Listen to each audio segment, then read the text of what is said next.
And hi guys, this is Natasha, aka Natty Willie from the Nerd Element. I'm here at San Diego Comic-Con with Imani and Hosea. See, I've been botching names like this entire time so far. I feel horrible. Oh, it's human. It's human, but I'm here to talk about the latest TV One movie, Down for Whatever. It is starring both these lovely people, and they're playing some interesting characters, and it's premiering this Sunday around the tail end of Comic-Con, so hopefully you guys will be able to live tweet it. But if not, we're going to spoil the crap out of this movie, so this will be airing afterwards, so there you go. So tell us, just non-spoilerly for right now, if they want to check it out later, tell us about your characters. Okay, well, I play Sonia, and I'm a teen girl who's faced a lot of adversity growing up. My sister and I, we faced some trauma with witnessing our parents being killed at a young age, and just being homeless and fighting our way through that adversity. And hey, what's up, y'all? I'm Hosea Chanchez, and I play Mike Jones.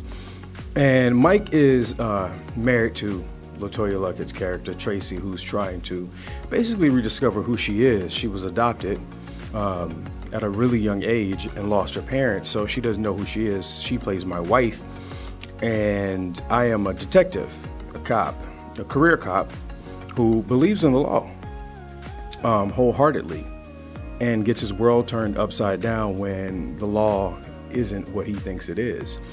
And these two young ladies, Denise and Sonia, in the film, they go on a really bad killing spree. Yeah. And our worlds end up colliding. Their world with my world, my personal world, my mentor and cop buddy, and my wife's world. So we're all engulfed in a lot of drama, intertwined in drama. It's an action thriller from ABFF and TV One. It's their first action thriller. I think this is maybe the second time they've made the film. That the participant, third time, yeah, see, I got that cue from behind the camera.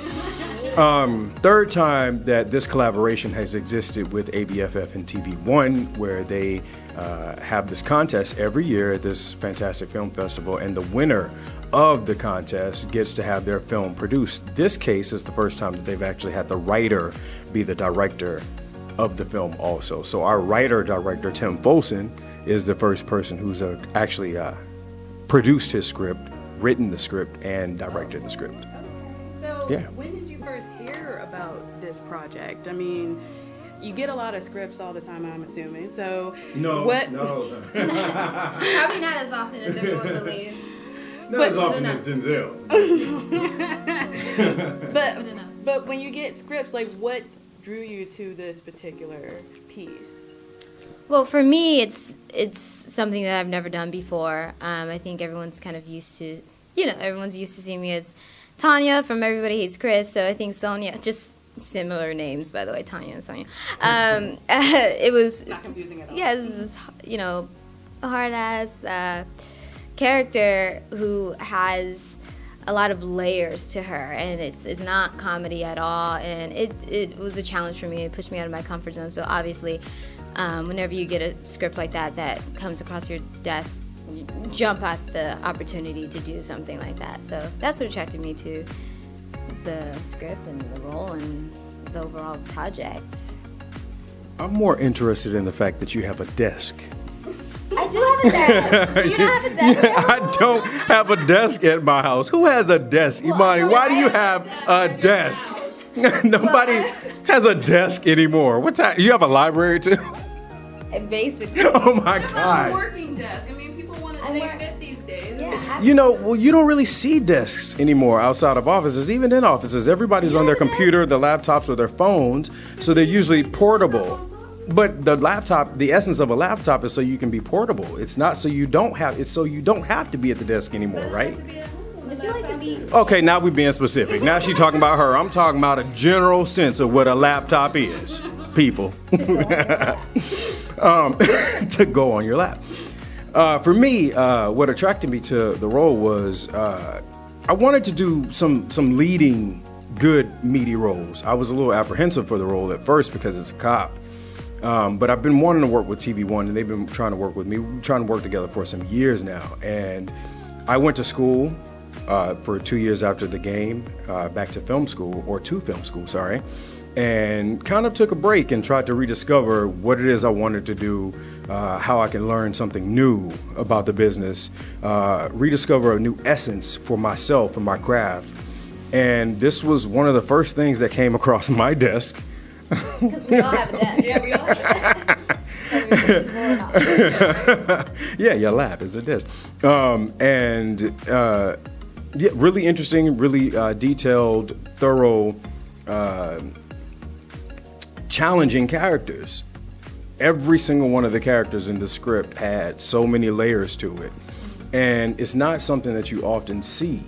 In TV movies, sometimes you don't see it because a lot of times they don't have the time to tell the story, whatever the reasons are. But the complexities of each one of these characters and how Tim allowed their lives to intertwine. The plot of the story, how everybody comes together, is really something refreshing. And even the ending of it, the ending of the film made me love the film even more with your character and Breezy's character, because it's something that's untraditional but really is true to form. So now we're getting into spoilery territory here. No, I'm saying for the audience, so they can stop right now and watch the movie and then come back for the rest of the interview. Have a snack and come on back. Exactly. So, so you and your sister Breezy wind up going out Thelma and Louise style.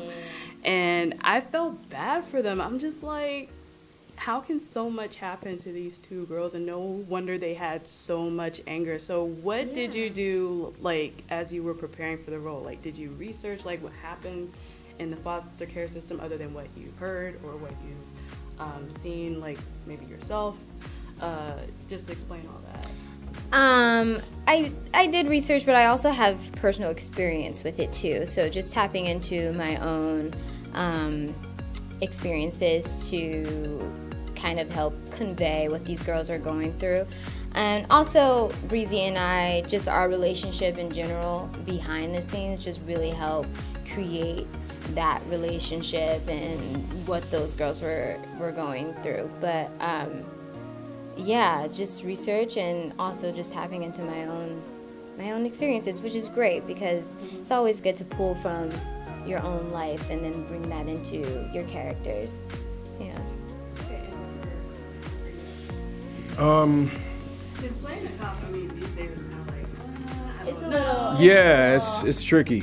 It's tricky, but you also get the sense, because we grew up, or the character grew up around Law and Order, and it's just, you see that, and maybe didn't experience what other people may have experienced with writing cops. So then it's like that switch for his character. How did that affect you and just your overall growth as a person? Well, That was. it was complex, but I'll break it apart and answer it the best I can. Okay, so first piece of that is I know there are a lot of law enforcement in my life, and it's so interesting because there is definitely 100% a real factual thing to wheeling something in your life. I had a problem with rodents in my backyard. I live on a hill. A hillside my house is, and raccoons, possums. Yeah, I showed you money the video this morning. In my backyard, there's like a possum, huge possum, checking out my dog's stuff in the backyard. It's like, what are you doing? So I bought a BB gun the day before this offer came to me, and I hadn't used the BB gun. I won't use the BB gun. But originally, I was so enamored with finding one online because of this, rodent problem. And I'm around the house pretending to be a cop, I kid you not. I'm around the house the day before with my hands up. And I manifested this. It was so crazy the very next day. So be careful what you ask for, consciously and subconsciously. Yeah. But I have a lot of law enforcement in my life, and I know that what we experience on the news in today's times is a very small fraction of the experiences that people have with cops. It's less than 10%, believe it or not. Most law enforcement believe in protecting and serving. That is what they do. They put their lives on the line every single day for us. And I know, especially being a black man, there's a lot of noise and, being a person of color right now with the cops and the police. But the cops I know, the military men that I know, that are in my family, really close to me, have dedicated their lives. They leave out of their house every day knowing that they may not see their wife or their husband or their spouse or their children, later that evening. And they are fully aware of this every single time they leave outside of the house. So I, for one, have been a champion for shining the light on that 90+% of people who are risking their lives every single day to keep my grandmother safe, your grandmother safe, you safe, your family safe, and try to not minimize how we are being taken advantage of in so many different ways and things aren't right. So without minimizing the injustice, trying to shine a light on the justice that's happening most of the time. So I saw this as a really good opportunity to dive into the shoes of somebody who leaves out of their house every single day and says, I may not see my wife when I may not when I come home, but I may not see her later tonight. I could end up, paralyzed, dead, or whatever. They get kidnapped. A lot of them go through extortion and kidnapping and all that stuff. Then we don't even know about that. So what is that mindset like? I've never personally been a person in my daily life as an actor that thought that I wouldn't come home because I'm trying to help someone else. Now, I've been in situations as a young black man that I thought I may not come home circumstantially, but because I'm going out of my house with an intent to protect and serve other people outside of my family, what type of man or woman does this? So I became enamored with that, and that was the catalyst to why I knew that this was something that I really wanted to do, no matter what. Was to tell those stories about those people who are heroes in our daily life. Do you feel like this movie also portrays this as well as the underbelly, what could go wrong, like even with cops with good intentions, sometimes make mistakes, and as well as with Imani's character, just a shining light on what can happen in the foster system and how sometimes the best intentions can just change someone's life either for the better or for the worse. Do you feel like all of these themes will maybe hopefully help someone or maybe see their story and just hopefully maybe see a different perspective? Absolutely. I think I won't answer specifically for Imani, but for me, these people that we're talking about, they're human. That's the one thing that I've been saying consistently lately. We are in a time in our society and in the entertainment industry, in the workforce, in blue collar, all over the world, where if you make one mistake now, it can cost you your livelihood, it can cost you your family, your legacy, your life. And the truth is, we're all human. We are in a time now where we are making great strides for I believe, for our culturally, for men and women to advance, and injustices are just not acceptable on any standard right now. But I do hope that at a certain point in time, through whatever it takes, however God allows it to happen, that we start to get back to a place where we can see humanity and start to forgive people because that's really important. Forgiveness is it is in the top 3 of things that you must live by as a human being. And and I've even been taught that forgiveness overrides love. My grandfather used to tell me that when you get into a real strong relationship with a woman, you're going to realize that it's not about how much you love each other. It's about how much you forgive each other. Yes. Because love is a given. Love has to be there. But you will never make it as a couple or in life if you cannot forgive people.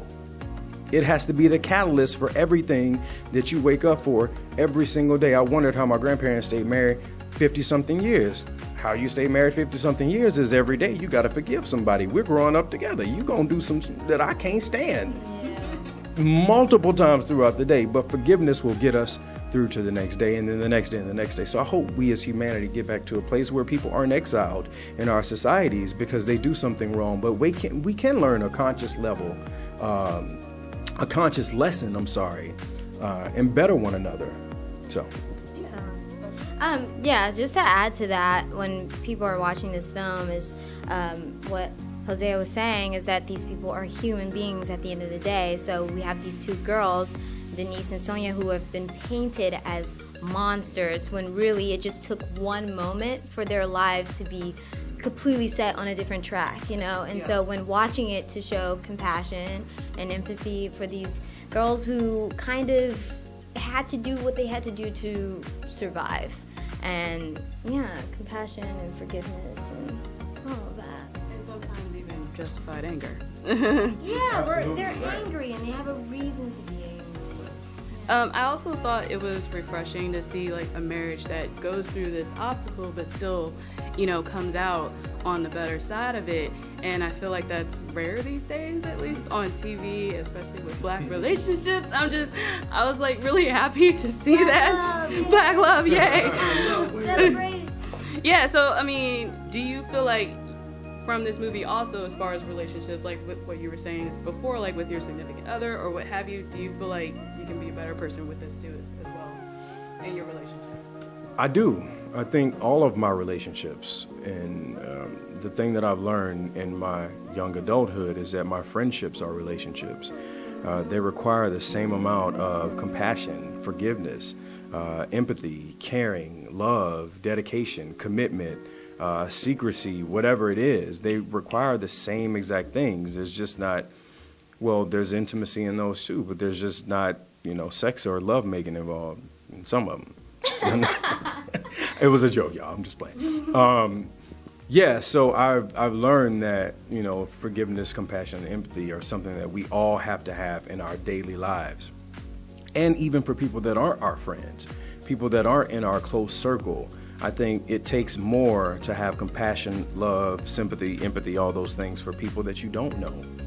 Yeah. Because all too often we hide behind this lie and this cloak and dagger of not knowing someone. Well, that doesn't give you the right to not extend the same grace to them as you do to the next person. Yeah, and you're closer. At the end of the day, you don't know what their life was like. You're judging based on maybe something that occurs, but you don't know everything. But what we do know is that every single soul that's on this planet goes through something. Every single person that is alive has a story, and we all want the same things out of life. We all want to be accepted. We all want to be loved. We all want to be heard. We all want to be validated by people we care for. And until you find a human being that wants something outside of those things, we are not similar. We are the same. We're not alike. We are exactly the same. So I think we have to extend that to the world, for the world to, to heal. And so much stuff that we got going on, Yeah. So you've had both of you had some pretty heavy scenes. So how did y'all decompress after doing those scenes? For me, wow.